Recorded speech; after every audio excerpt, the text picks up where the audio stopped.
Welcome back to Pixels and Pints, where we're going to talk a whole bunch of random shite while reviewing some crafty beers, although I'm not sure Ben's going to review some beers.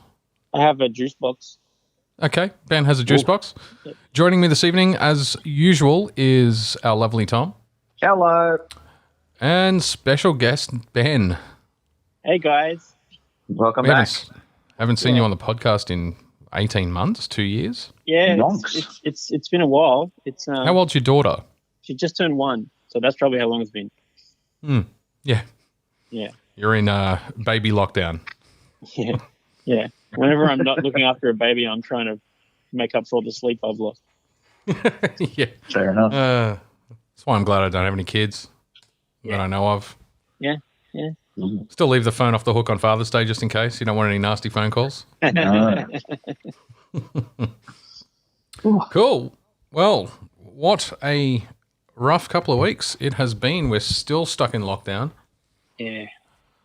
And I suspect... You know what I'm most annoyed about? I was meant to be seeing Snake Eyes tonight. Fair enough. Yeah, I suspect we're going to be in lockdown for several more weeks. It's going to be a while, I think. Yeah. How good. What I will say is this will be the last week or fortnightly podcast episode we'll record with this setup because the quality is fucking terrible as far as I'm concerned. And now that I'm in a small study, Podcast Cat is in here with me. I didn't actually realize she was here. And this is very dangerous because she's right next to the recording box. It does have a juice box. Look at that. So, do we want to kick off with a topic? I can kick off with the beer I'm drinking. Yeah, do that. Name the beer before describing it, please. No. No. I am drinking, it is a one-drop beer, one of their sours. It is their Soursop and Indica Berliner Weiss. Which is version 5 of their fruit and flower sour series. So they've used Caribbean Soursop, and which I'm assuming is the fruit, and Indica dominant hemp, and a special strain of, or 2 selected strains of lactobacillus and an acidic blend to give a tart, floral, tropical little number. So it's funky. It's a very funky Berliner Weiss. Yeah, nice. I've had a few of these. The other last ones I had, the fruited content of this made the glass like maroon, like deep maroon, like red. It was beautiful. This is a little more subdued, but I think it's a little older actually. This one's been out for a little bit. But you definitely get that hemp funkiness and so it's nice and dank. Yeah. If I get a bit more mellow as the evening goes on, you know what? Stoned off my nut. Yeah. I'm going to have to kick this cat out. So you guys want to kick off with a topic, and I'll be back in like 10 seconds. Too easy. Oh, Ben, you've been the longest apart from this. You can start. Pick a topic. Let's go. Have you seen Black Widow? I have. Yes. Here's my thoughts. Very much like Winter Soldier, very fun. Yeah. I enjoyed it a lot. Even though going in, I thought this is probably one of the most. It's really not needed. Yeah.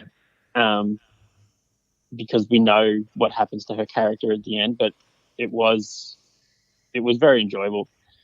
Oh, we started with Black Widow. Black Widow. Definitely added some more gravity to the costume she wore in Infinity War. Yeah, exactly. Yeah. And big fan of Florence Pugh, her sister. Yeah. And David Harbour is always great. Yeah. Those 2 were the highlights for me, and I'm really, really looking forward to Florence Pugh having a larger role in the MCU. Yeah. I think she'll be really good. I didn't rate the movie. No, didn't like it. Oh, look, it's. I found it as a standalone spy kind of quasi-spy conspiracy theory movie, Russia versus US. it followed very traditional tropes. It was a good movie. The action, the special effects, everything came together, and the beats in terms of kind of the comedic beats in between worked well. But I just don't think it was a powerful start to the MCU Phase 4. It just didn't stand out as, holy fuck, I need to rewatch that movie. And really, when you're starting a whole new phase of movies, particularly as an anticlimax after such a big event with Endgame, I just didn't feel like it delivered that real excitement to get back into the next phase of MCU films.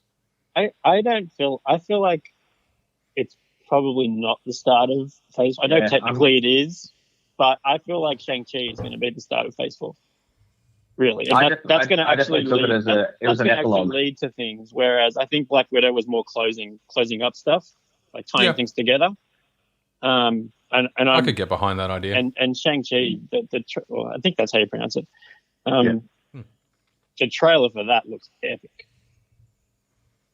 Yes, it does. Even if we're going to get Fin Fang Foom, looks like we're going to get Abomination versus Wong in a cage, which I'm in.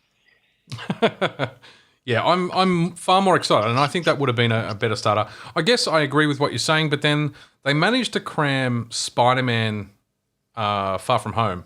Is it Far From Home? Yeah. Far From Home into the end of Phase 3 as kind of the loose end that they decided to tie off, or at least progress before they shut that chapter down. Yeah. I get that there was a big gap in time. It's been, 2 years since that Spider-Man film? Mm. So maybe they just didn't want to leave Phase 3 incomplete for that space of time to put Black Widow in it. But I think it would have made more sense to me to have Black Widow as the final film in Phase 3. Yeah, no, I can see that. And then start with I also new kind excitement. of feel like the Spider-Man Far From Home, that kind of started Phase 4 for me. Endgame was the end. That was such a neat wrap up. But it's not uncommon to have a anticlimactic kind of epilogue. Yep. You've hit the beat in terms of the emotional high, and then you've got the come down. And a good story will include that come down as part of the story rather than just leave you hanging. Yeah. No, I just think, like, whenever I watch Endgame, I'm not like, I've got to watch Spider-Man now to tie that all up. It's like Endgame ends it. It really, and I don't know how they did it so well, but that movie kind of wraps up 10 years worth of movies, and I love it. But Black Widow, I thought it was a decent standalone film, but as a Marvel Phase 4 entry point, I thought it was a bit weak.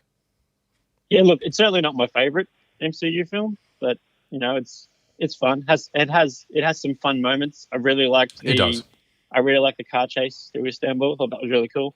And David Harbour and Florence Pugh, like I already mentioned, I think they're great, and I hope we see them. I hope we see more of them, because they were they were great.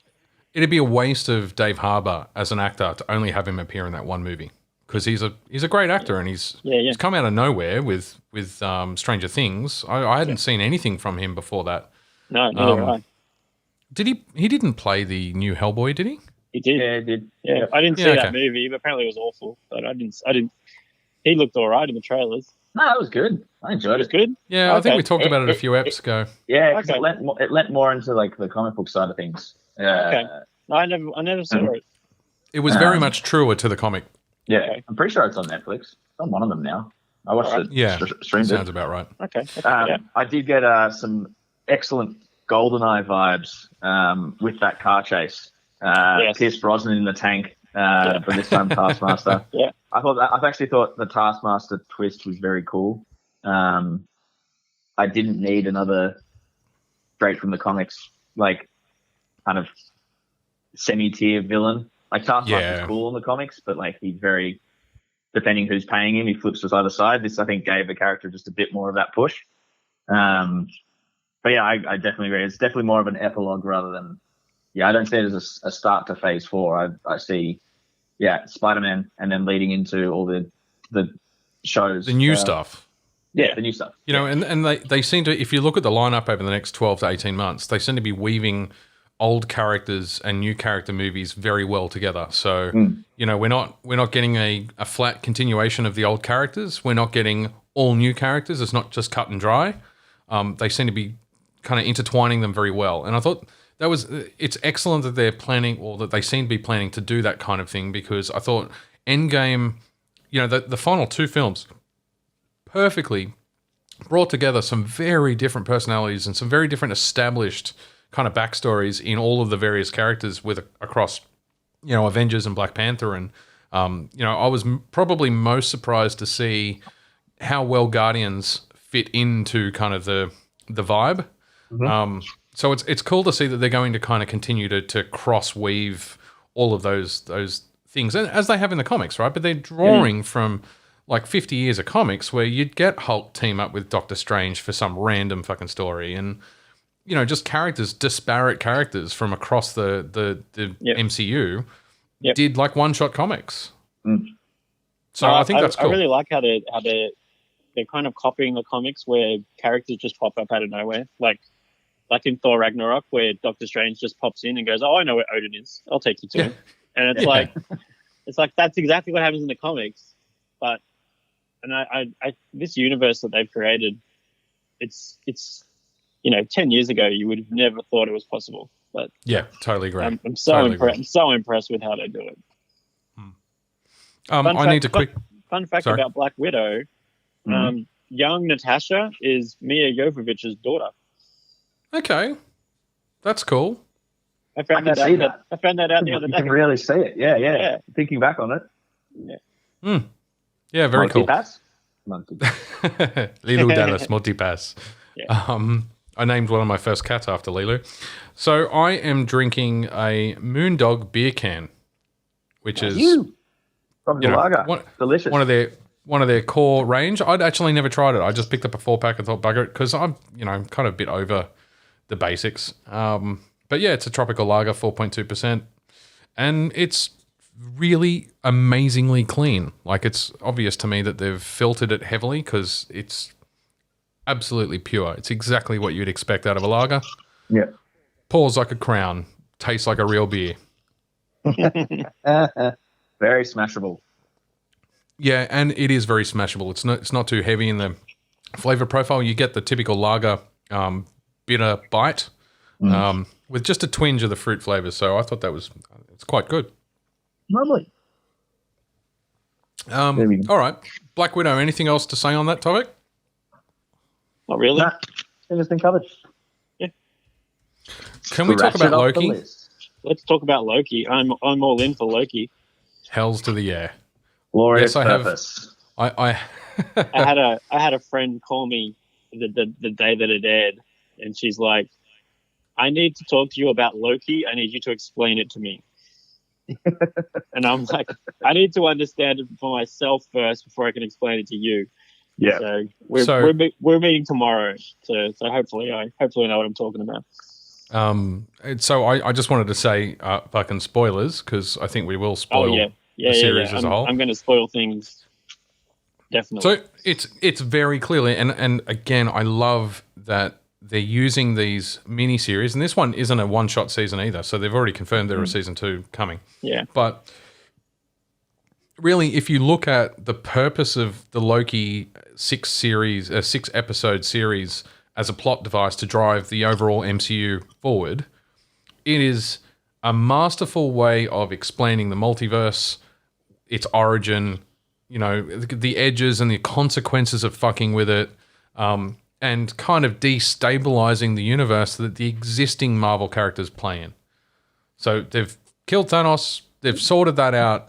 What's the next big threat? And really, I think that, you know, obviously you have Kang, but who's never actually referred to as Kang. But they've managed to destabilize the whole universe in one shot without wasting time in a movie. They're not explaining what the multiverse is in the next Doctor Strange film. They're just going to kind of go straight into it. And I think as a gap filler to tell that backstory, it's fucking brilliant while advancing Loki's story. One of the things that Marvel do really well, though, is that you don't have to have seen everything before to enjoy so I think Doctor Strange, I don't think you would have had to have seen Loki to understand what's going on, because in the past they've done a really good job of filling in those blanks for people that are just coming in. But it's just a nice little Easter egg for everybody that has been watching everything. Yeah. So sorry. And I also think it's a cool way. It's an ingenious way to introduce stuff like the X-Men and Fantastic Four, and obviously that's where they're going. Yeah. And it's just it's genius. All the rights are coming home. Yes. What were you going to say, Tom? No, I was basically Ben just said it. I was going to say that it's the perfect way to introduce those things, but at the same time, you get a little bit more from it if you know those little things. Like Loki episode 5, which I had a list for last time we recorded, but I have since lost that scrap of paper. That's my bad. No, because we didn't want to spoil anything for Dan. But I had a list of all the Easter eggs I picked in like the viewing of it.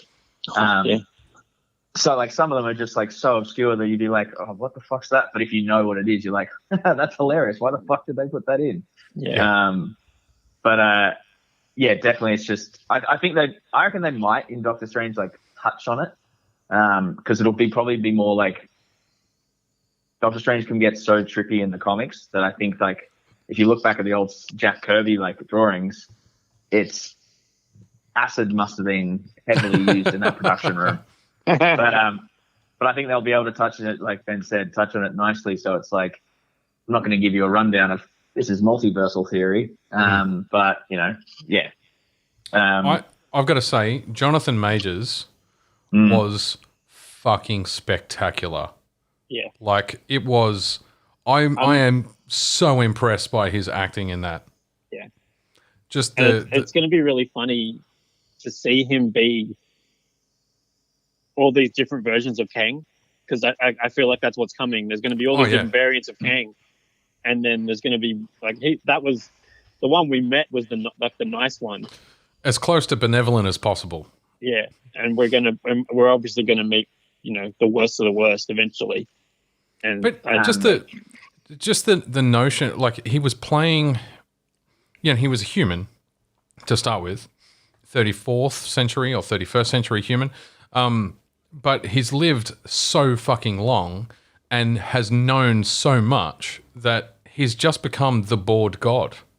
And the portrayal of a bored god character who is essentially immortal, who knows everything, who has fucked with the world as often and as much as he's wanted to, and just kind of the appeal's worn off for him now, it would leave you batshit crazy. And he portrays that kind of quirky, bored, but at any moment he might explode and kill everything kind of character perfectly. Yeah. I laughed my ass off for every moment that guy was on screen. Yep.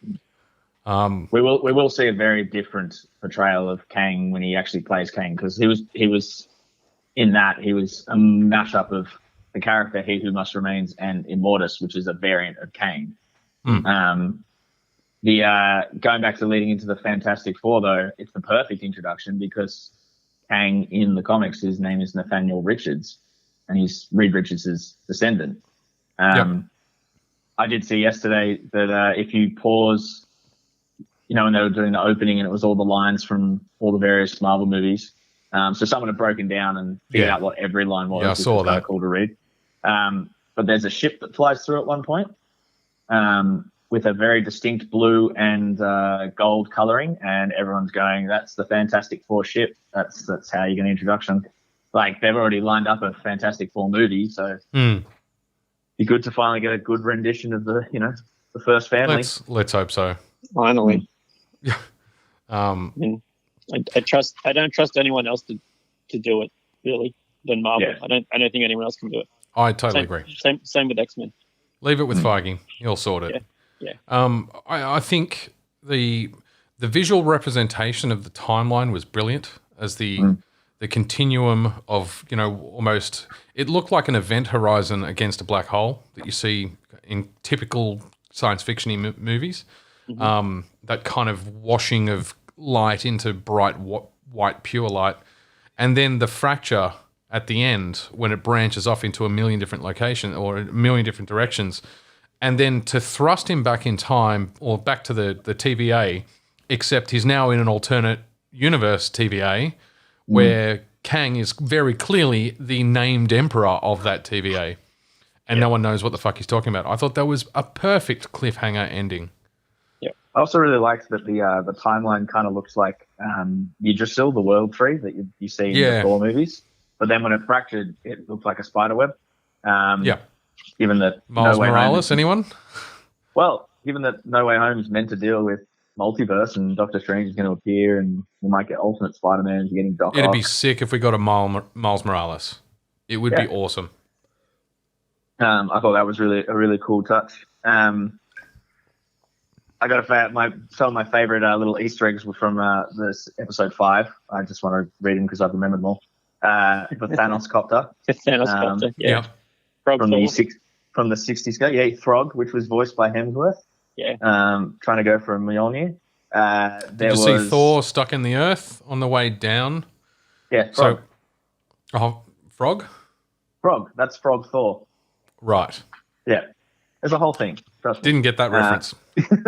The giant helmet of Yellow Jacket from the first Ant-Man. Mm-hmm. Yep.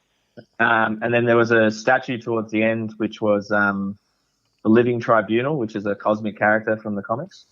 And that wasn't Avengers Tower. That was Quen Tower, who is a variant of Kang in the comics.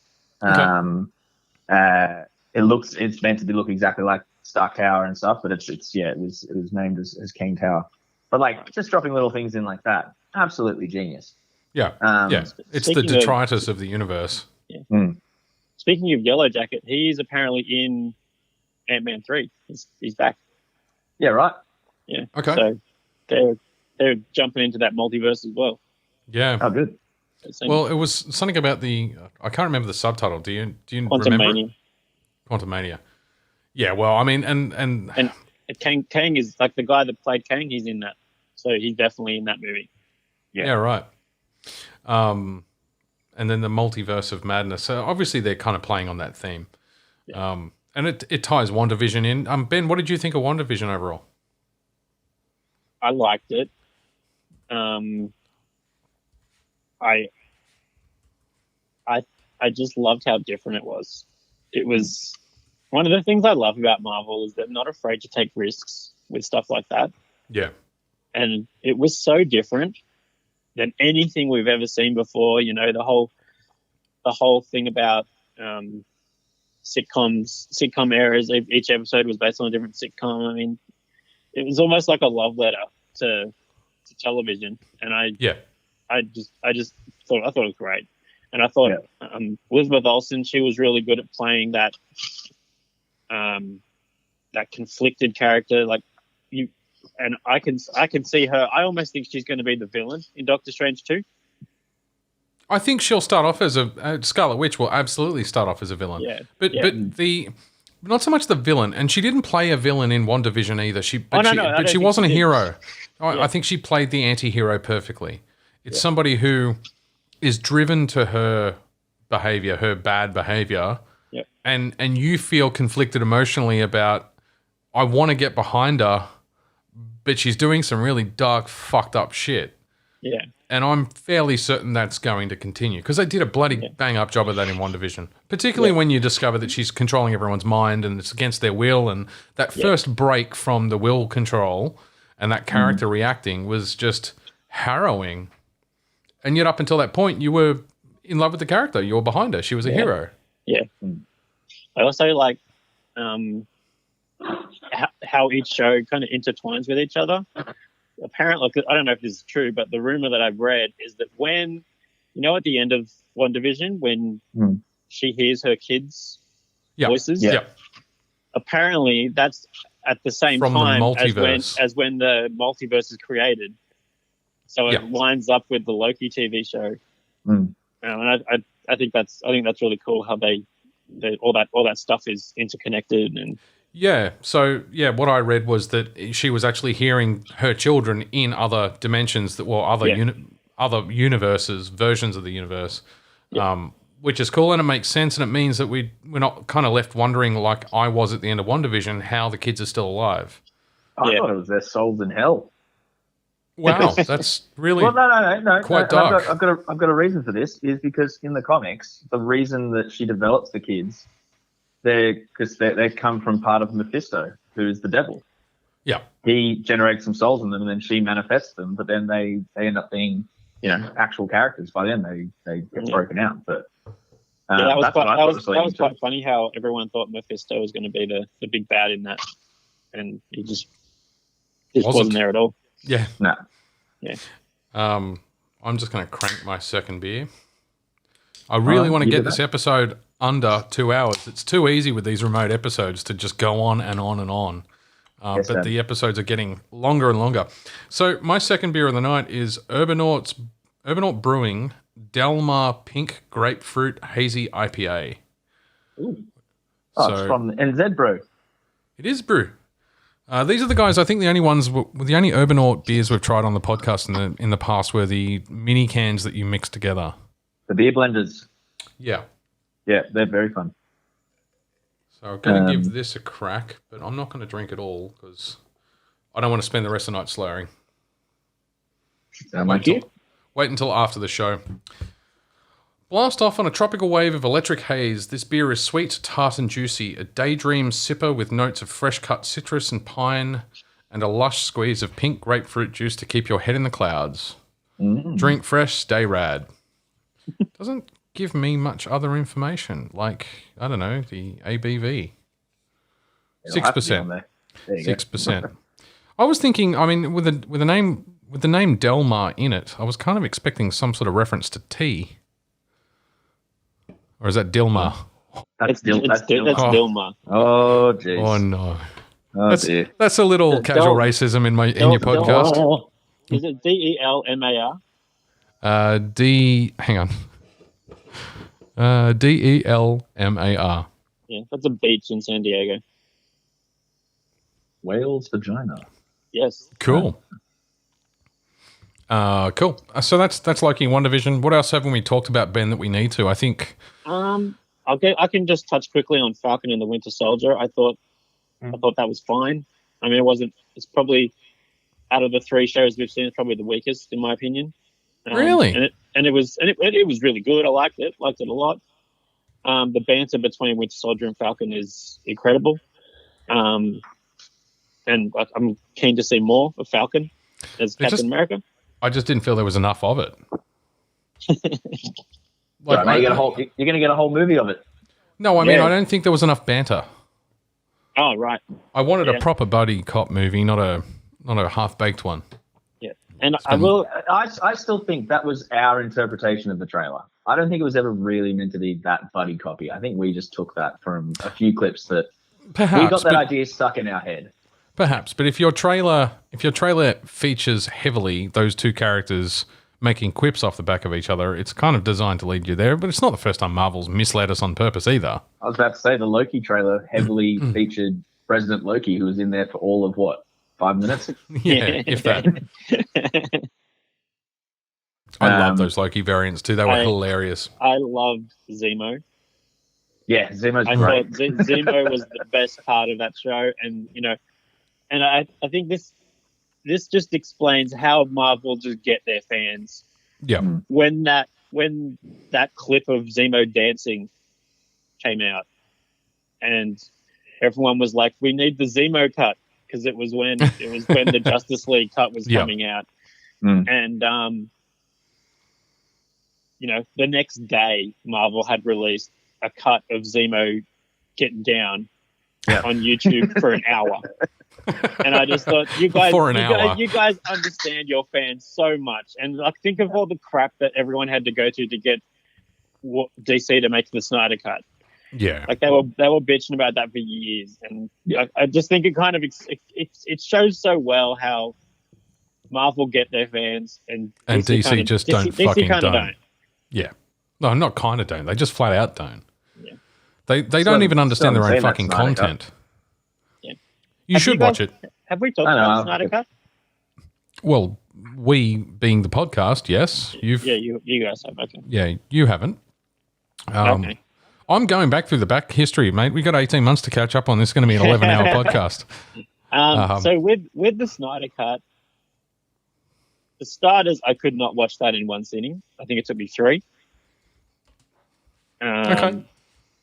And I was definitely an improvement on the theatrical version. Yeah. I still don't think it was good. It wasn't good. You could tell what he wanted to do with it. Yeah. It got me excited for what was coming, what might have been, which will never come now. Which will never come. Yeah, I think it. But in terms of it being, a quality film, I just thought, it was okay. Considering those characters as well, like how iconic they are, it's how do you fuck it up? It's disappointing that they don't get it. Yeah, that's what I mean. How do you fuck it up? They've got so much established content. They've got, and it's not just stories. When I say content, I don't just mean the stories. They could pick up a comic, omnibus and retell it in a movie and make a good movie if they did it properly. Yeah. But most of those characters are pure. They're not nuanced. They're not complicated characters.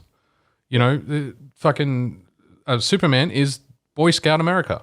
He is pure. And that's what made Christopher Reeve so enjoyable to watch as Superman, because he perfectly portrayed that perfect, Boy Scout. Not soldier, Boy Scout. Somebody who's pure of heart, who's, almost naive in their, lack of understanding of bad stuff in the world. Yeah. And yet heart of gold. And that's what made him Superman. Yeah. Now, they brought more nuance to Superman in, the Man of Steel movie, particularly at the end where he kills the guy. But I don't think they needed to get that complicated. Spider-Man's the same. Spider-Man, fucking hell. Batman's the same. Batman's just a badass. Don't make him anything more than that. He doesn't need a love interest in the fucking movie. In fact, he doesn't have that many love interests in the comic sources. Yeah. Yeah, he gets down, and we've all seen that in the animated movie, but it didn't need he didn't need a love interest for the series. I just thought it cheapened the characters. And then the Snyder Cut doesn't really have a love interest, does he? No, Batman. No. Yeah. That was done that sounds like Joss Whedon added that. Yeah, it's the sexual tension between him and Wonder Woman for a while. Yeah. It just didn't need to be there. That's what I mean. But I'm not really judging the Snyder Cut so much as the DCEU. Yeah. Why take something that's easy and make it complicated? Fans aren't dumb. There were parts of the Snyder Cut where I was like, why'd you cut that? Like, why did Joss Whedon get rid of that? That was awesome. Yeah. And then there was like, the Norwegian singing where I was like, yeah, cut it. That was almost an awkward moment in the film, to be honest. Yeah. I feel like there's a good movie in there somewhere. It's just what they've released, isn't it? I'll say again what I said on the episode that we kind of focused on Snyder Cut for a significant amount of time. I think it demonstrated that if the studio had just left Snyder the fuck alone to tell his anthology of films, they would have had a decent series of movies that would have made a shit ton of money. Yeah, I agree with that. But going back to what you said earlier, it was perfect. It was perfectly said. Marvel have never been scared to take risk. They've seen it through. That is what DC have never done in their live action films since day dot. Yeah, which is really interesting because you mentioned the live action films. Their animated films are awesome. What fucking Batman fucking Batgirl? Yeah. Batman eating pussy at some point? I'm sure they cut that recently for TV. They cut that from Harley Quinn. Harley Quinn TV it was. Show. Eating pussy, so they do take risks in the animated. Yeah. Can we just get the animated department to stop drawing and start directing? Yeah. Anyway, we've said it before. We've probably talked about that to death, to be honest. The DCEU versus the MCU. It's so fucking frustrating growing up in the world of both comic kind of universes side by side and them being neck and neck. Green Lantern, you could do 3 awesome, interesting, cool movies with just Green Lantern content. You don't need to go outside of it. And yet we got one, and it was atrociously tragic. Yeah. And then for me... Although it is fun having Ryan Reynolds make fun of it now, though. Oh, fuck yeah. Yeah, that's absolutely. Good. It's perfect as Deadpool, right? Because it's just... Yeah. It just breaks that fourth wall the way that Deadpool does. Yep. But to me, Captain Marvel was almost a fucking Green Lantern film. Yeah. I mean, up until you got to the point where it was about the Tesseract and the ship and all the rest of it, you take that content away, almost the concept of being assigned this space cop kind of ideal and being brainwashed into it. And, the Green Lanterns aren't really brainwashed into it. They're taught and it's real and there isn't anything nefarious. But that kind of part of the chemistry in the movie working for Captain Marvel tells me that a Green Lantern movie would have worked as well. And in fact, they almost look like fucking Green Lanterns. It absolutely would have. And I think that's the frustrating bit. Like they're so close and they're always just miss it. Yeah. And it would be so easy to get right. Yeah. I mean, well, it's on paper. It looks like it's going to hit the trajectory, and then just when it gets to the actual screen, it takes a hard left into what the fuck just happened. Yeah. Well, let's see how they go with the. I mean, I've got to say, Birds of Prey as a one shot was interesting and kind of entertaining. And without being, watch that too. Without being, and I don't know how to say this without triggering people that listen, but I'm not baiting them either. It didn't. It wasn't feminist fatiguing. There are some movies that I've seen that are pushing the girl power kind of story so hard that it's kind of fatiguing. It's like, yeah, we get the point. They're strong characters. You don't actually have to say they're strong for them to be strong. So can we just get on with the story? And I thought Birds of Prey did a fantastic job of just telling a story about a bunch of really strong female characters without hanging a fucking hat on it. We're not... Sorry, I can't say that. We're not stupid. I'm going to mark that. We're not stupid. They're not mentally handicapped. I'm leaving it in. I don't care. We've never really been politically correct. You get one. We get one an episode. We're not going to say the C-bomb, but we might just drop the R-bomb in there. We don't need it explained to us. We don't need it spelled out, is the point. Anyway, that's kind of ranty. We're getting ranty. I'm feeling old. It's just all the disappointments have built up from these fucking movies and this intellectual property. Yeah. But should we talk about something completely new and different? Yes. You had a lot to say on Tomorrow War. We had a quick chat about that on chat. I liked it. I thought it was interesting. I mentioned this to you in our chat. I thought that... have you seen it, Tom? No, but feel free. I'm going to watch it eventually. I ruined it for him last ep. Oh, okay. Well, I went to go put it on the other night, and Emma just goes, no. And I'm like, okay. Okay. Overruled. Yeah. Sally watched it with me. She enjoyed it. I thought that there was too much in that movie for one movie. Yeah. They tried to fill too much in. I think... And I think your reference was more that anticlimax right in the middle, and they never really picked up the pace again. Yeah, like I would have thought that. So for those that don't know, Chris Pratt goes into the future. Spoilers. And then comes back in time with a way to kill the monsters. And then they spend like the next hour of the movie. No, it's not that long. The movie's not that long in total. It's about 45 minutes. At least. Really? I think so, yeah. Jesus. I must have slept through all of it. Because it's like a 2.5 hour film. Yeah, okay. Because you're right. I mean, well, I don't know. I think there was a lot of lead up, right? It was, almost 45 minutes before they even got to the future. There's a shitload of lead up. And it was almost Starship Troopers, I think you said it reminded you of. Yeah, definitely. Give me massive Starship Trooper vibes. And so it's kind of, you get a long lead into them going to the future. They're in the future. It's a cool story. And it reminds me of a lot of almost like Black Hawk Down. It had that vibe to it of that gritty, they're in a fucking urban environment. And I still get like very much desert vibes. Yeah. But then they get what do I call it? I keep thinking Finnegan, but it's not. It's the plot device that everybody's got to chase. Yep. MacGuffin. Thank you. MacGuffin. Thanks, guys. Ben, sorry, I had no Tom just idea looking what the fuck passively. you were talking about. He gets the MacGuffin, which is There you the go. poison that kills the fucking alien invasion, right? Spoilers. Ben already said it. I think that whole end plot of them going to find the spaceship underground. Oh yeah. It wasn't needed. No. If that movie had have ended with him going back into the past, and and then it just pans down, you see the vial in his hand, credits. Yep. That's I totally agree. That's enough. It's like, but if you're going to treat it, he's got the way to kill them. He's come back. End of movie. His daughter has sacrificed herself for the future of humanity, right? So, yes.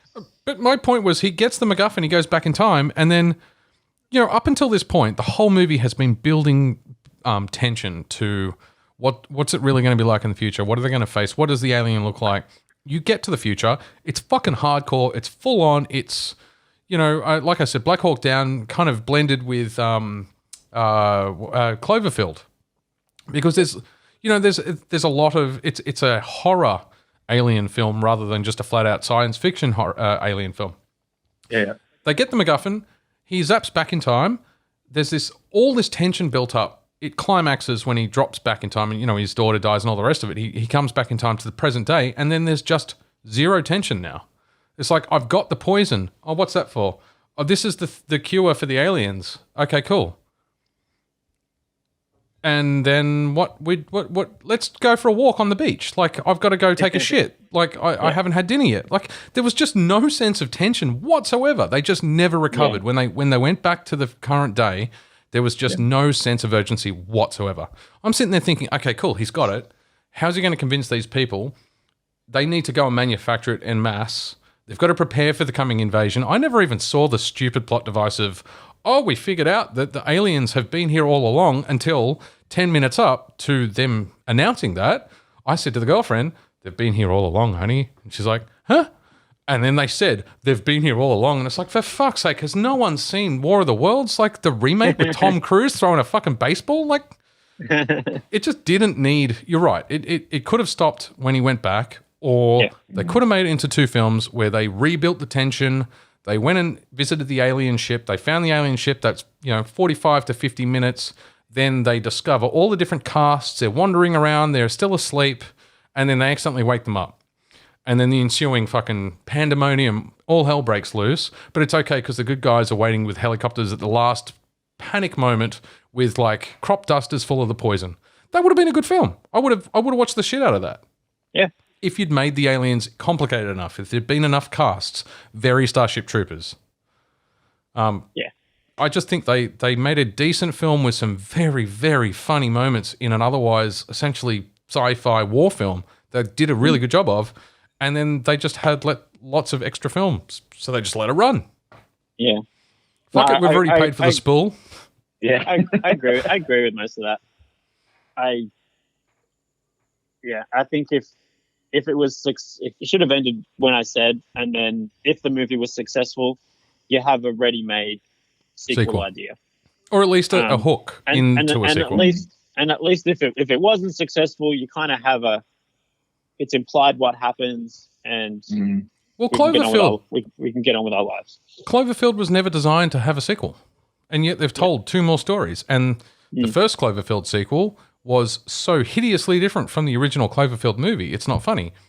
That's the one with John Goodman, right? Yeah, in the darkest fucking. Yeah. It's for me. It's up there with I can't remember the name of the fucking movie now. The trilogy with Unbroken, Dr. Glass, the Unbreakable. What's it? Yeah, sorry, Unbreakable. Split was the middle movie, right? Yeah, and then Glass was the third one. So John Goodman plays an almost Split style character. Right. The acting. Well, he doesn't have schizophrenia. He doesn't have multiple personality disorder. But a guy who turns on a dime and is a consummate actor who just portrays that perfectly. But it is a one-room horror film set in the Cloverfield universe that just happens to have an alien at the last microsecond of the fucking movie flash across the screen. It was set in the Cloverfield universe. They're in hiding because of the Godzilla monsters, but it's not actually a science fiction alien movie. Anyway. How underrated is John Goodman? Well, I mean, he can't wipe the fucking Roseanne stank off him, I think. I mean the series, not the person. Every time I see him, he's just quality. He's really good. Yeah, I agree. I think everyone loves a bit of John Goodman. Is he still around?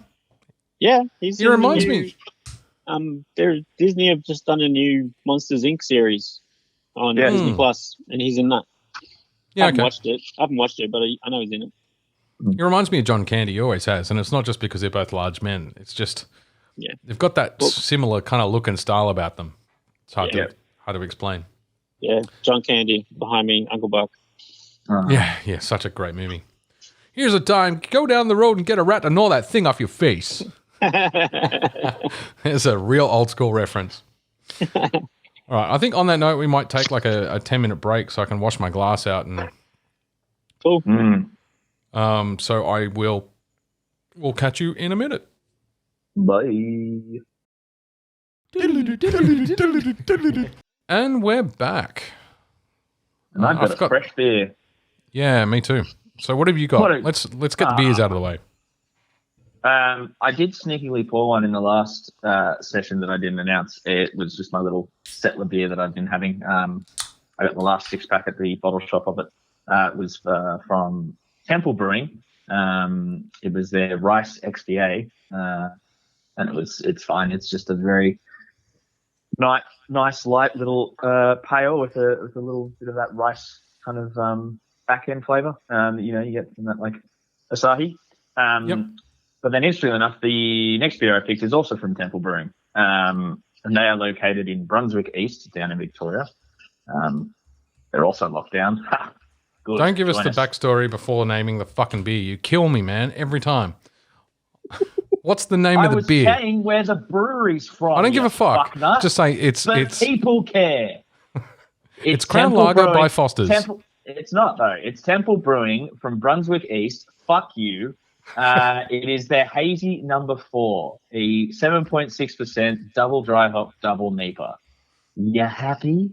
I'm oddly happy. What is that? Your third or second beer for the night? 5th. Okay. On the podcast, you're dope. My third. What was your second one? The one I just said before that. You're dope. You're gonna make me very childish soon. No, that was I had that sneaky the rice XBA. It's just my little settler. So this is they used a fuckload of hops. They've used Incognito, Mosaic, and Equinox. Where's Dan when you need him to figure out what those are? Lupomax, Mosaic, Citra, and Amarillo. It'd be nice to know what any of those things are. I'm assuming they are hop. Well, we know what Amarillo is. Oh, no. Mosaic, Equinox, Citra, and Amarillo are all hop varieties, but the Incognito and Lupomax, I'm assuming, are different ways of getting those hops. It is a punchy, citrus, tropical, bloody double NEPA. It's quite nice, actually. There we go.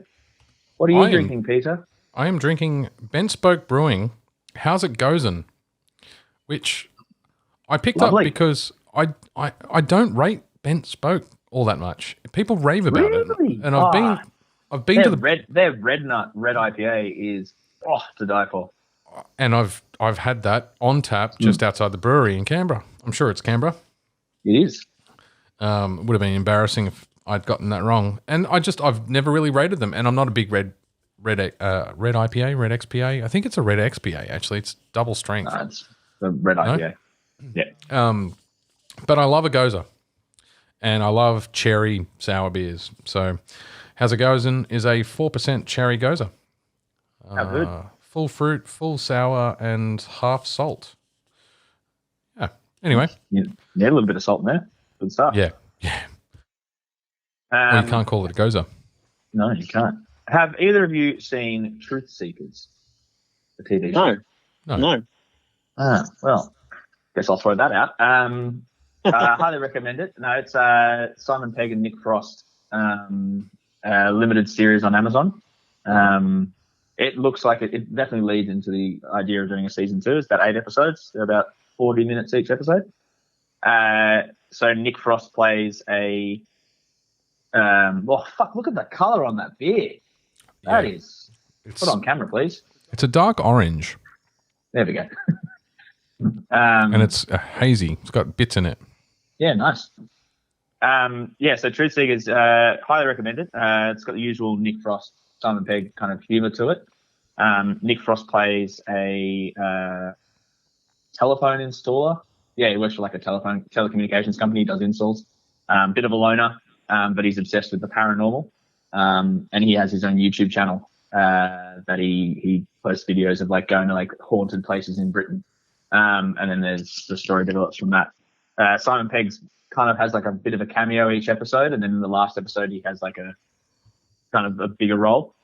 But a couple of new actors that I hadn't seen in much stuff. They're obviously coming up through the English, acting, whatever they would call it. But very, very good. Very like, not so much like, it's not really like a monster of the week kind of thing, but it builds up to the end kind of big monster. But yeah, some great supernatural themes. Little bit of at times a bit Lovecraftian. But highly recommend. We just stumbled upon it. We've kind of almost dropped Netflix at the moment and moved to Amazon Prime as like everything coming on the Netflix we've kind of already either seen or whatever. Yeah. But this is one of those Amazon originals. I have to say, I bounce between that Amazon Prime, Netflix, and Stan. And I find Stan's got most of the kind of the mainstay dramas that the girlfriend wants to watch with me. And then Binge, apart from one or two things that I picked it up for, is basically all just trash TV for when I'm not home and she is. Like Love Island and I think RuPaul was on Stan or Binge. No, I can't remember. RuPaul's on Stan because that's the only reason we have Stan in this house. So I can watch RuPaul. The thing with Binge though is it's got all the HBO stuff. Yes, and I think that's why I picked it up. Yeah, right. There was some new series that I really wanted to watch and then watched and we talked about and it's completely escaped my mind. It must have been really groundbreaking stuff. Was it Watchmen? No, I haven't seen the Watchmen series actually. I've seen bits of it. Country, whatever it is. Yeah, I don't remember. I don't remember what it was. Hmm. Have either of you guys seen A Quiet Place 2? No. Have you seen A Quiet Place 1? No. Right, so I'm glad. I'm glad. So Ben, you haven't seen either? No, I really want to. I'm waiting for it to come on streaming somewhere, but it hasn't yet. I'm sure it's on streaming. I'm absolutely. I've checked. I'm going to check Just Watch in a sec. I've checked multiple times, multiple streaming platforms. Have you guys heard of the app Just Watch? Yeah, it's awesome. No. It's fucking brilliant. Because, once you get to more than like 2 different subscription TV plans, it's impossible to figure out what you've got access to. So there's an iPhone app, although you're running a fucking piece of shit Android. I'm sure they make that for Android too. Let me just check Quiet Place while you get your exercise in. It's not streaming anywhere. A Quiet Place is available on Apple TV or Amazon Prime, unless it's Amazon Premiere. Well, I've got to pay for that. Yes. Well, you've got to pay for... Yeah. Yeah, fair. Okay, fair. Anyway. I would just like to point out while you look at that, I have a podcast dog wearing his lovely pink jumper. He appears to have urinated on his bedding too. No. He's eating a cookie. That's just slobber. Slobber. Awesome. That's just slobber, just like his dad. So I'm kind of glad you haven't seen it because you kind of get to come in fresh. I had seen, I think there was another series that came out around the same time that was a drama about a lady who couldn't see and she had a daughter who couldn't see. Bird Box. Yeah. So for me, and I have no idea if they came out around the same time or not, but they were advertised around the same time to me. Yeah, they did. That was around the same time. Yeah. And I had zero fucking interest. in either of them as a result of the ads that I'd seen for Bird Box, which I'm sure is a very tense drama that I don't want to watch. So A Quiet Place to me was a drama about some emotional story of discovery with some blind people in it, or some deaf people or dumb people. Dumb being the not able to speak version of dumb, not the silly version of dumb. Mute. Thank you. That's probably a better politically correct term for it. Well, they're not mute, are they? They just can't talk unless, because then the monsters will hear them. I didn't know that. So I got home with the girlfriend really late. Like I think we arrived home at midnight, 12:30, trashed as fuck, but too energetic to go to bed. And she's like, "Oh, have you seen A Quiet Place?" No. Do you want to put it on? I don't have the energy to argue with my girlfriend about a fucking drama shit movie she wants to watch. So sure, I'll put it on. I was falling asleep on the couch, and then just the tension just fucking ramps so damn quick. Yeah. No, they can't speak. They can't speak because the aliens, not the monsters, the aliens have ultrasonic hearing. They're blind aliens who use the sense of hearing to kill humans.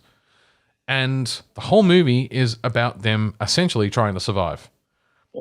It is fucking brilliant. It is a perfectly told story. The tension is right. The actors are perfect. I love Krasinski. Krasinski? I always say Krasinski out of fucking Monsters, Inc. Well, Krasinski. He wrote it, didn't he? And directed it? He directed it, he starred in it, and he co-wrote the screenplay. It's based on a book by, I think, 2 other people. Yeah, right. From memory. But it was one of those, I was half asleep. I think I actually fell asleep in the midst of the movie, even though I was fighting to stay awake. Got to the end and just went, that was a fucking rip snorter of a film. And so Quiet Place 2, I've been like impatiently waiting for the sequel to come out. And I've got to say, it delivers in trumps. The daughter, son, because they've got 3 kids in the first movie and they're quite young. And in the second movie, they're all grown up. And it's like, oh, this is going to be interesting because you kind of pick child actors to be kind of background tapestry characters a lot of the time. They're not main characters. They might help drive the plot forward, but you don't really need them to have any kind of emotional connection with the audience beyond they're a child, they're innocent, they're in situations. So to have them starring as the major characters in the second movie, and Krasinski's not even fucking in it. He's cameos for the first 15 minutes, and then he's not in the film. I wasn't sure how it was going to go, but I got to say, those child actors have grown up into really decent kind of quasi-adult actors, teenage actors, and the movie is brilliant. And a follow-up for a film that would have been a difficult thing to follow, they did a bang-up fucking job. Lots of tension, lots of twists and turns, post-apocalyptic with that kind of gritty original Walking Dead seasons 1 and 2 kind of feel to it. Yeah. It's scary just to walk through the forest and you don't know what's going to fucking jump out at you, and that kind of tension builds all the way through, even down to the bad guys being just as much other humans who've survived as it is the alien force. Good twists and turns. Fucking well worth watching. It's got a second one's got Cillian Murphy in it, doesn't it? The guy it does have Scarecrow. Yeah. Does have Cillian Murphy. Cillian Murphy. Cillian. Yeah. Yes, he did play Scarecrow, but he's most well known for Peaky Blinders. Nah, Scarecrow. I never watched Peaky Blinders. What were you going to say, Ben? It's been on my list of something I really want to watch. I've just never got around to it. I think it's like $5 to rent on Apple TV. Okay. And it's well worth it. It really is. I've got it on DVD, but I can't watch DVDs anymore. Quality's not good enough. For your 300-inch fucking projector TV. You're sitting in the cinema room now, aren't you? I am. Do you get much light bleed out of those curtains? Yeah, that's sick. Mm-hmm. Whereas I can't even turn my I've got really fancy speakers. I don't have a fancy TV, but I've got fancy Atmos surround sound, but I can't crank it past about 20% of volume because my neighbours below complain. Oh, no, I'm lucky. My neighbours are pretty good. I've had to turn my subwoofers off, like they're just powered down because they just I just can't have them on. Even if someone's talking, the bass rumble from those subs while they're talking is enough to trigger them. So when I was getting the thing installed, the guy said he gave me a deal on 2 subwoofers. Like I only wanted one originally, and he said I'll give you 2 for a good price. So I've got 2 subwoofers, and when I turn it up, the whole house shakes. Yeah, it's pretty awesome. The thing that fucked me is I've got downward facing subs, so they're a box on spikes with a 12-inch woofer pointing that way, straight into the cement slab, which is by design, right? It's supposed to, bass doesn't those frequencies resonate through the block you're on rather than are directional. Unfortunately, the block I'm on is the ceiling for the master bedroom below. Right. So. Now you know for next time, the next place you move to, you're just gonna have to get the bottom floor apartment so you can just fucking turn those babies up. Have everyone hear it in the whole block. Yeah, just shaking the entire apartment block. The foundations. That's right. Yeah. My go-to movie when I want to show it off is Jurassic Park. Yeah. And when the T-Rex comes and the glass of water is shaking. Yeah. I'll tell you what's a good show off for a good sound system is Avatar. As much as you might hate the film, the audio effects are brilliant. I can't watch Avatar anymore. I'll tell you a funny story about Avatar. Please. The first time I saw it at the movies was me and Sally's first date. Okay. The second time I saw it, that day we just put an offer in on a house, and we found out while we were watching it that the offer had been accepted. Well, let me guess. The third was when you found out you were pregnant. Third one was when we bought this house, because we put an offer in, and I was like, let's we think Avatar's good luck, so let's watch Avatar. And then while we were watching Avatar, she called and said we did a bit of negotiating, and I got the house. And then about 2 weeks later, Sally told me she was pregnant. So. So you're scared to watch it now? I'm of the opinion that if I watch Avatar again, we're gonna end up with triplets or something. So we could win the lottery. You don't know. Yeah, well, maybe. Well, it's the genie, the 3 wishes. You've used them up, man. So go nuts. Yeah. You can watch James Cameron's magnum opus as many times as you want.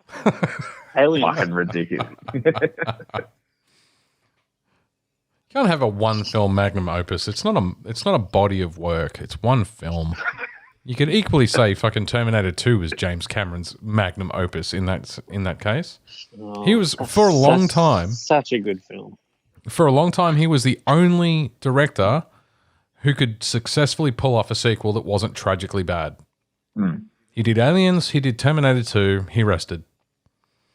And at the time, lots of films were coming out with sequels that were fucking just atrociously bad rip-offs of the original movie and ruined the original movie. Yeah, no, I agree with that. Superman 2 came well before James Cameron, so that doesn't count. It's a great sequel, but it doesn't count. Does Empire Strikes Back count? That was like 20 years prior, but yes. No, it wasn't. Like 10. 10 years prior? Aliens was 86. There you go. And when was T2? 91, 93? 91. 91, yeah. Yeah, okay. It's 5 years difference. From my perspective, though, big difference in my age. So, I was 5 for the first one and 10 for the second, so I could actually see some... Yeah. Anyway. Terminator 2 was the first R-rated film I saw in theaters. Okay.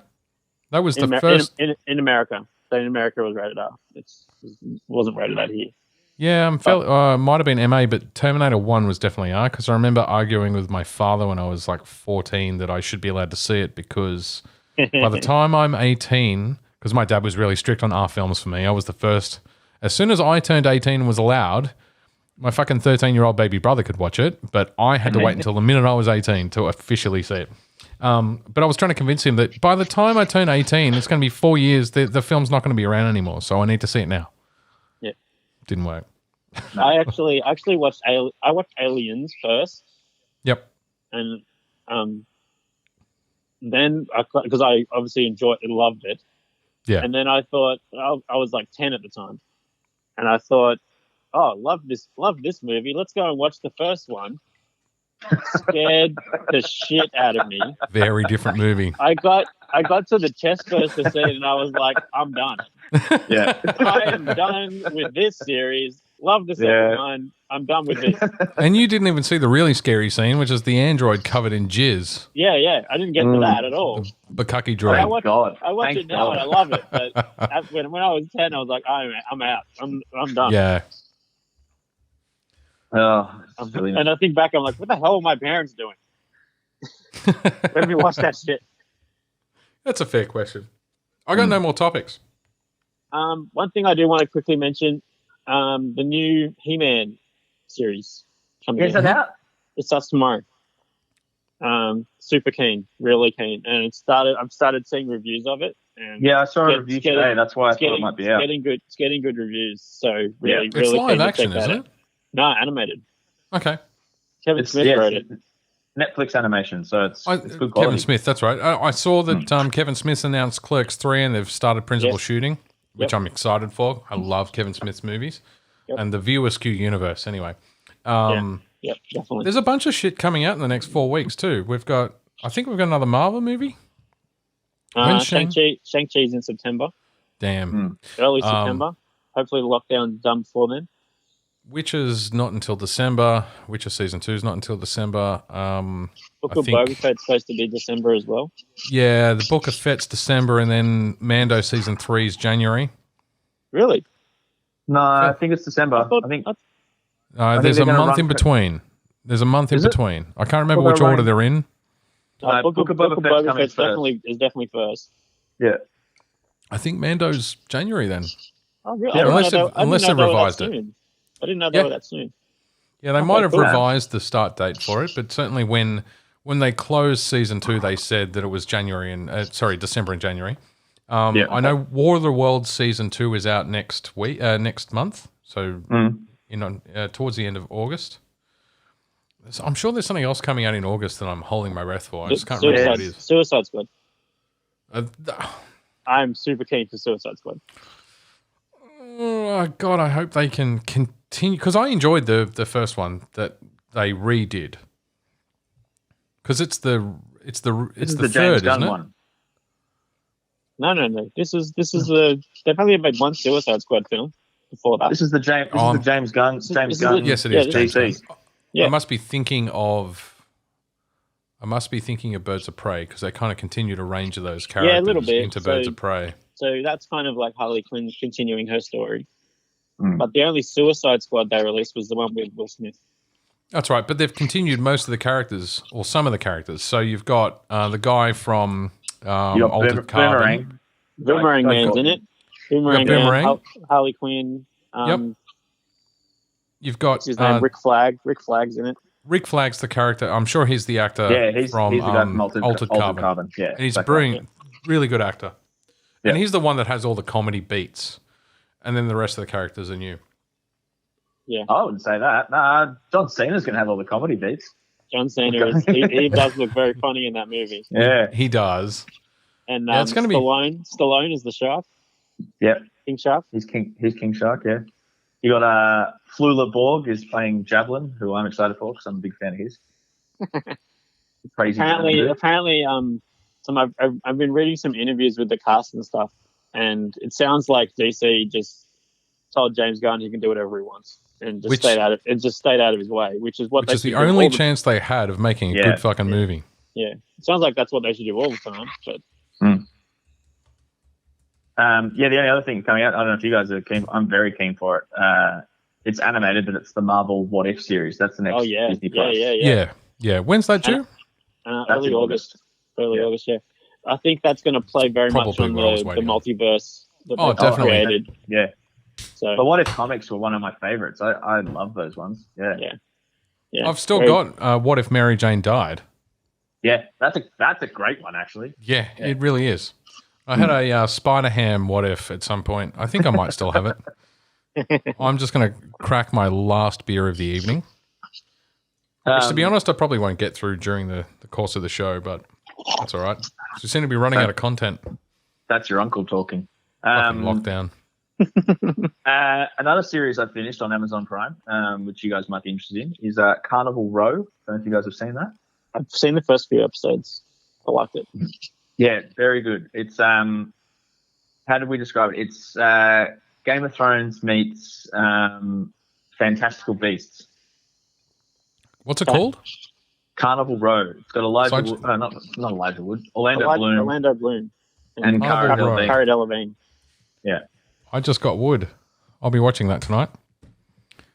I mean, you just named two IPs that I fucking love, so... Yeah. It's definitely down for that. I thought you were talking about Cara Delevingne. No. Game of Thrones with Fantastical Beasts, right? That gives me Wood.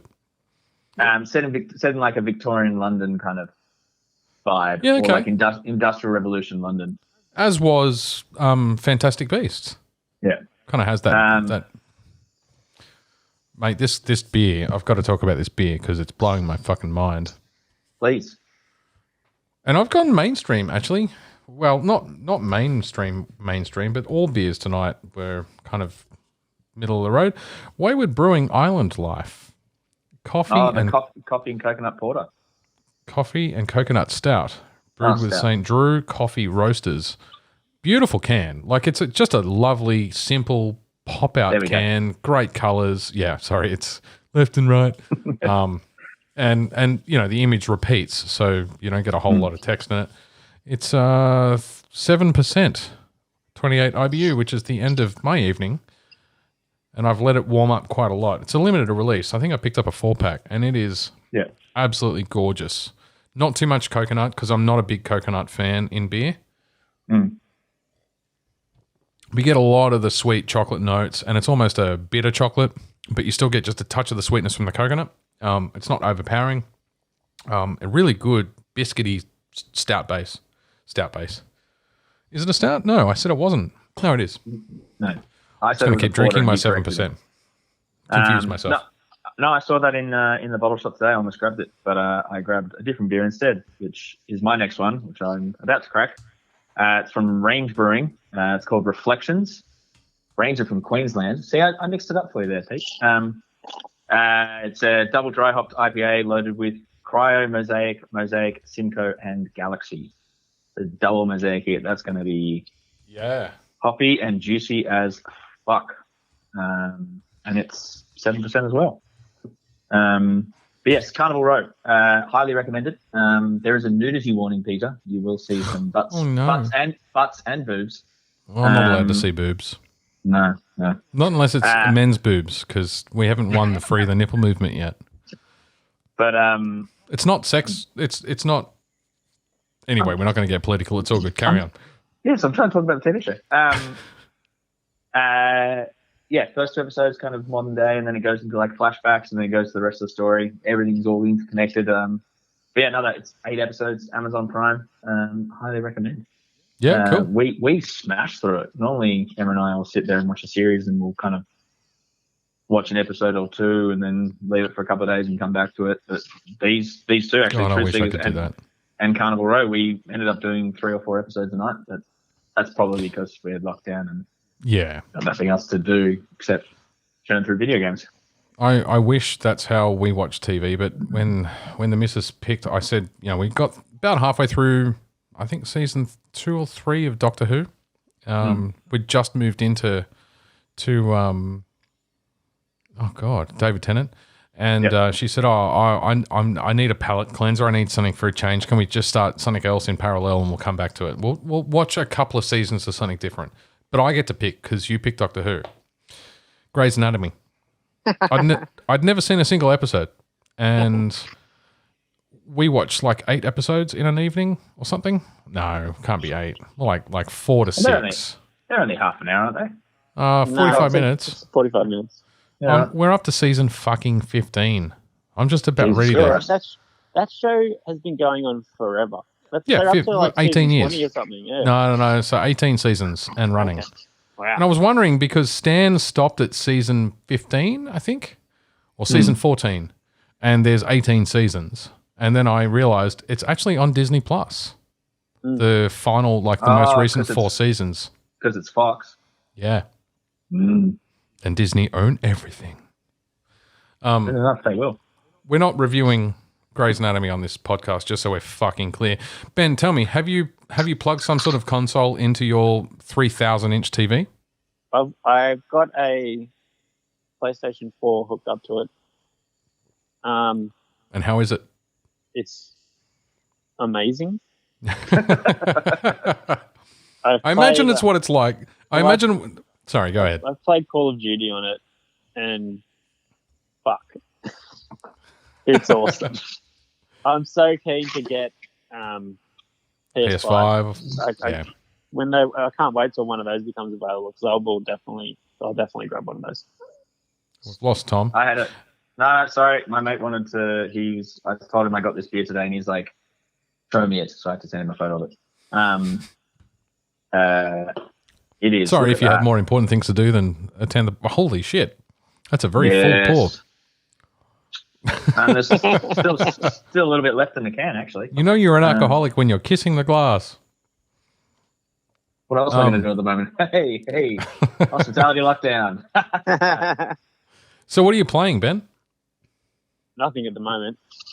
I'm waiting for. There's a Ninja Turtle game coming out that I want to play. There's a what? Sorry. There's a Ninja Turtle game coming out that I want to play. That's very similar to remember the arcade game in the 80s? Yeah, of course. Growing up. It's a side scroll game like that, which I'm keen to play. Yeah, sick. Fuck yeah. One thing I did do, which I bought this about a couple months ago. It's just like a Game Boy, but it's got those are called Switches now, Ben. No. I do have a Switch, but it's like a Game Boy, but it's got like every Mega Drive game, every Super Nintendo game. You know, so it's like an emulator console. Yeah. So it's basically an emulator. Yeah. But it's got like 10,000 games on it. Fuck. Just that. That's a stuck on a desert island item. It's like a nostalgia overload. It's pretty. Yeah. It's really cool.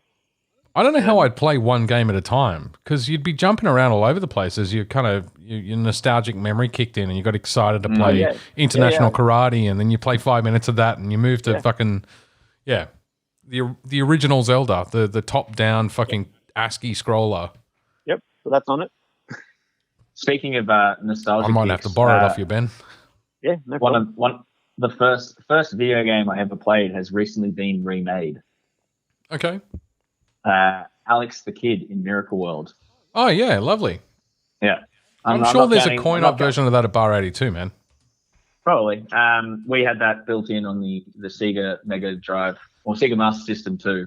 It was built in as the game where you could play. That music is ingrained into my brain. Like if I go into one of those flotation tanks, I would hear the Alex the Kid music, because that's how much I listened to it as a kid. I missed that whole era of games. My first console was the PlayStation 2 with Gran Turismo 2, I think it was. That was my first ever console and first ever game. I remember Dad he brought home a Commodore 64 and an Atari, but those aren't consoles. They were the beginning of the home console. No, so to be clear, I had an Atari and I had a Commodore 64 and I had an Amiga 500. I think the Amiga 500, then the C64, then the Amiga 2000. And I played a million games on them. Yeah. But my first console plugged into a TV was I think it was a 12-inch CRT that was deeper than it was wide. And that was Gran Turismo 2 on PlayStation 2. And then I jumped from that to the original Xbox with Project Gotham Racing, which for its time was fucking mind-blowingly good. Yeah. I was always a Nintendo guy. I had a Nintendo, Super Nintendo, skipped 64, but I had a GameCube. I was 17 when I first played Nintendo. What? I did. I don't know. I don't know what happened. That was. I must have been going through some shit in the mid 90s. Yeah. Puberty, it's called, Ben. Yeah. I started liking girls. Yeah, I played Mario 64. That's the biggest interruption. Yeah, Mario 64 and GoldenEye were the only two games I played on my girlfriend's little brother's N64. But that's the only Nintendo I ever touched. And I was 17 when I first sat down to play a Nintendo game. No, Sega Master System was definitely the first console we had, and then we jumped to a 64, and then it was GameCube, PS2, PS3, PS4, now PS5. Game Boy was just thrown in there at some point. PC games, a couple of them. But so many of those original consoles, like the Sega or the Sega Master System, and I think the original SNES or the original Nintendo Entertainment System and the SNES, the games for the Amiga and the C64 were the same games as for those consoles, were the same games as the coin-ops that you were going to the arcades to play. So, in a lot of cases, we've played the same games on completely different systems through different paths, but. And then the Game Boy. The original Pokemon game was a Game Boy game in black and white. And it was fucking brilliant. Pokemon Red and then Pokemon Yellow. They were my first two. I actually found my Sega Master System too when Mum was moving house. That's got to be worth some coin these days if it functions. I think it does. I'm pretty sure it does function, but I messaged Ben from 89 was like, mate, you're going to put this to better use than going to some fucking collector's museum. I'd rather go on the floor. Good man. But we were teaming up to like drop it off and give it to him, and then COVID hit, and we were just like lockdown. Well, that's just not. But yeah. I can't remember what I was going to say now. That's unfortunate. Somewhat frustrating. I haven't done any of my homework, which is to play the God of War PS4 game on the PlayStation 5. I haven't turned the PlayStation on. I haven't. Well, I have turned my PlayStation off, but if I didn't have to, I would turn it off. So what are you playing, Ben? Sorry. Sorry. Ben was telling us what he's playing at the moment. What are you playing? I'm not playing anything. I mentioned my Game Boy. I'm waiting for the PS5 to come out, and then I'll start playing things. Yeah. I'm playing PS3 games on my PS5 currently because that's what it's ironic, isn't it? Yeah. Us very rare breed of PlayStation 5 owners playing fucking PS4 and PS3 games on it. Well, it must piss the people off waiting for one. Well, no, because I finished the PS5 games that I've got. Like, the PS5 games that I've got, I've smashed through. Yeah. And so I was like, well, I need something to do when I've got all the time in the world. Platinumed everything. Yeah. I only platinumed 2 games since we last recorded. I held back. They were within 8 minutes of each other, weren't they? You sent us the 2 screenshots back to back. Yeah, but that's because I didn't want to overload you guys with how awesome I am. How unemployed you are. That's it. No, I'm still employed, thank you very much. I worked 3 shifts this week. I'm a big boy. Lovely. Nice. But yeah, Bioshock 1 and 2. Going off that horror theme. Old school. But fantastic still. Hold up. Some of those jump scare moments were just like, oh, God damn it. Got me again. I've played part of Bioshock 1, but I never played all the way through, and I never started 2. I've got some gaps. Right? In classic gameplay, I've got some pretty blaring gaps. Mm. But maybe I should just take 6 months off work and get through them all. You should. You really should. It's good for the soul. Good for the soul. Right. I'm out of topics. Anyone got anything else, or do you want to close? I'm happy to close. I'm out of content. Yeah, I'm just going to go. Are you dry, Tom? Oh no, I mean I could talk about games till the cows come home, but like we didn't even get Ben's thoughts on Mando season 2, and Ben is the Star Wars nerd. Look, that's a whole episode. That's a whole episode right there. You didn't want to do a 2-hour episode, Pete. That's exactly what you said at the start. True, that's why we didn't preach it. I don't have. I'm too tired. Doesn't have enough time. No, doesn't have enough time in the day. Yeah. Fair call. But definitely next time. This remote podcasting is brilliant, and this was quite easy. So I'm keen to be on more episodes now. So we're going to improve the quality drastically next episode for those particularly who have an Apple device or a laptop. I bought a laptop today, okay? I know. He bought a laptop just for the fucking podcast upgrade. But But even when lockdown's finished, so I've now, because of our adaptation to remote lockdown podcasts, even when we're back on deck and we're recording in person, Dan and Tom and myself will be able to have remote guests come in very easily through the same video conferencing. So, yeah. Anyway, the listeners don't really give a fuck. No, they do. They really do. I get all the fan mail. I get it forwarded to my address. There's handwritten letters in cutouts from magazines. Yeah, crying on. Please forward $1 million. Yeah. Well, I know. We'll get one this week. You said you're in. Yeah. You can't say it a second time. I'm going to have to bleep out the second time, folks. He said the naughty word that I said earlier a second time. But we've got quite a few people that want to jump on, and I want to see if we can get. Yeah. I won't name any names because then if they don't follow through or they tell me they're not interested, it's going to embarrass me. So we've got a bunch of people that want to come on. We'll get that sorted very soon. Anyway, cool. Thank you very much for listening. Thanks for jumping on again, Ben. It's nice to see you, mate, after 18 months of being buried under baby nappies. Yeah, it's been quite a ride. I didn't say soil. It's not like you get vibes from Idiocracy with all the shit lying around everywhere. All right, cool. Thank you. Thanks, guys. Bye. See you later.